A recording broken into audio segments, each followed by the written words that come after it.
Kaya ako naman bilang mama niya, kailangan kong ba yung gagagawa niya? Lalong-lalo na ngayon sa panahon ng pagbibinata niya.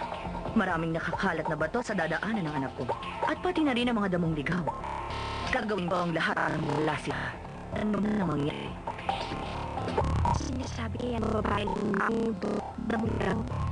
Siya ako wala ka pang 10 million? Ang kukulam nito. Sino siya sa akala niya? Meron bang problema? Hindi mo naman siguro iniisip na seryoso ang aking anak. Naglalaro lang siya. Alam mo, kahit napaniwala ka na ng anak ko, ako na ang nagsasabi sa inyo na bawal na pag-ibig ito. Siguro naman, hindi na rin masama ang $10 million.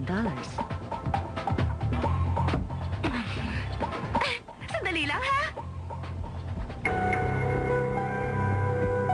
Ma, anong gagawin niyo? Bakit niyo ginawa yan? Ma! Kunin mo na yung pera mo at lumayas ka sa pamamahay ko! Ma! Madam, Ininsulto mo ang sarili kong anak? Alam mo ba kung anong nararamdaman ng isang ina? At ano bang akala mo? Hindi ako pwede maging ina? Naiintindihan ko ang ibig mong sabihin. Ayaw ninyo ng pera? Talagang hindi! Naiintindihan ko. Umalis na tayo. opo.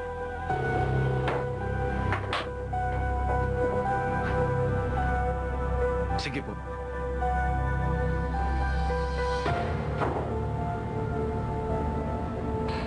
Hindi ako makapaniwala.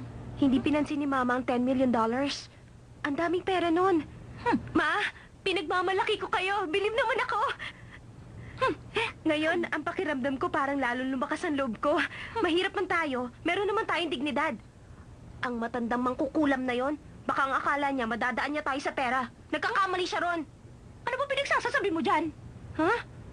Alam mo, iniisip ko, di hamak namang mas mauuna siyang mamatay kaysa sa anak niya si Dao Mingse. Ano ka ba naman sa $10 million lang? Siyempre, mas gusto ko makuha ang malaking isda. Aba, natural. Gusto ko makuha ang buong kayamanan ng pamilya nila. Meron ako pinaplano, anak. Paano kayo nakakapag-isip ng ganyan? Mabuti yun. Kaya, Sanchay, gawin mo ang lahat. Kahit kumulog, bumagyo, lumindol, bumahat, kung ano-ano pa. Kailangan mo mapakasalan si Master Dao Mingse. Galitin mo ang nanay niya para atakihin. Sa ganung paraan, sigurado ako sa'yo na mapupunta ang buong kayamanan ng mga Daoming. Huwag mo kami alalahanin. Malulusog kami. Aabot kami na 100 taon. Tiyak may enjoy namin ang matagal ng papa mo. Ano bang sinasabi niyong yan? Wala rin pala kayong pinag-iba sa kanila. Dapat pala tinanggap niyo na lang yung $10 million. Mama naman, mahiya naman kayo sa sarili niyo. Nakakainis! Alam ba ninyo, gumawa pa siya ng isa na mukhang galit. Kamukhang kamukha ako. At para kay daming silamang ito. Pwede sa'yo lang. Tuwang-tuwa ka dyan. Palagyan mo kaya ng patent. Magaling. Si Men, ang talino mo talaga. Sobra naman ang katuwaan mo. Ganyan talaga sa buong araw. Ganyan din sa kanina sa bahay. Hinanap ka niya kaagad kanina para ipagyabang yan. Iniisip kasi niya, karibal ka niya. Mitsuo, ang daldal mo. Kinakausap ba kita? Nakalimutan na niya ang mahabang kuko ng nanay niya na nakaambang paghiwalayin sila. Teka, masayang-masaya ka. Siguro sweet kayo kagabi ni Sanchay. Ano? Naka-home run ka na ba? Ano naka-home run? Gutom na gutom kami kagabi. Huwag mo na ibahin ang usapan. Ano? Nakascore ka na ba sa kanya? Nakakainis sa kayong dalawa. Alam ko na hindi siya nakascore. Wala ka naman pala.